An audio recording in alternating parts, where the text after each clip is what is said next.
everyone know, or most people know nowadays, that we have chakras.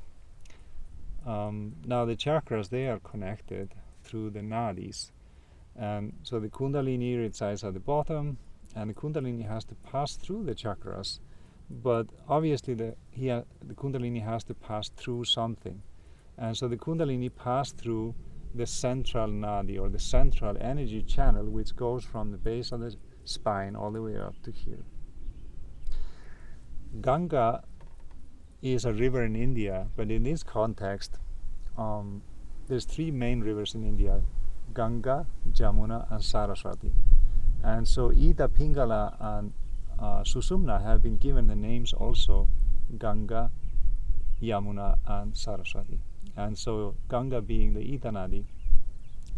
And so the culmination of the Ida Nadi, the culmination of the Nadis, is here at the Sahasrara,